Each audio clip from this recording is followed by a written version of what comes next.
जनतेने भाजपच्या बाजूने कॉल दिला होता आणि म्हणून भारतीय जनता पार्टीच्या जिल्हा परिषदचे अध्यक्ष म्हणून आमच्या लताताई वाकळे यांना या ठिकाणी संधी. शिंदे गट नाराज आहेत, पाटील संजीव खुपसला म्हणतायत भाजपने.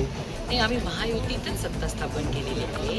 कारण की कालच आमच्या प्रदेशाध्यक्षांनी सुद्धा सांगितलं सर्वात जास्ती संख्याबळ भाजपचा असल्यामुळे अध्यक्षपद भाजपकडे, नंतर नंबर 2चा पक्ष जिल्ह्यामध्ये राष्ट्रवादी असल्यामुळे उपाध्यक्षपद राष्ट्रवादीकडे आणि नंबर 3चा पक्ष शिवसेना असल्यामुळे एक सभापतीपद त्यांना देणार. अशा पद्धतीची महायुतीची सत्ता आम्ही इथे स्थापन करणार असा निर्णय झाला होता.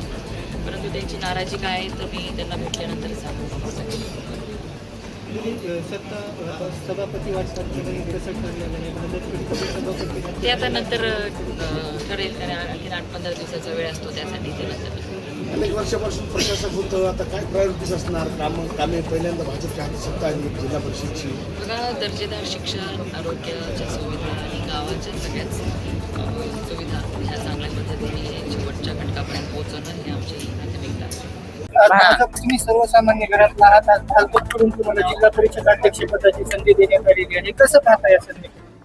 मला बोलू भारतीय जनता पार्टी मला संधी दिलेली आहे. गोर्डीकर साहेब, मेघनादेवी गोर्डीकर, देवाभाऊ यांच्या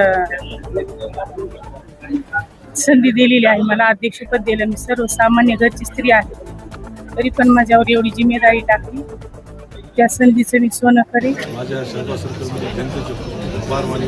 त्यानंतर आज जे काही घडामोडी घडल्या, आमचे सर्व सहकारी ज्यांनी माझ्यासाठी माझं नाव लावून धरलं उपाध्यक्षासाठी, त्यामुळं मी आदरणीय आमदार आमच्या पालकमंत्री दिदी व महायुतीतील सर्व नेत्यांचे मी धन्यवाद आभार मानतो. त्यांनी मला ही जी जिल्हा परिषदेचे उपाध्यक्ष म्हणून जी संधी दिली त्याबद्दल मी सगळ्यांचे आभार मानतो.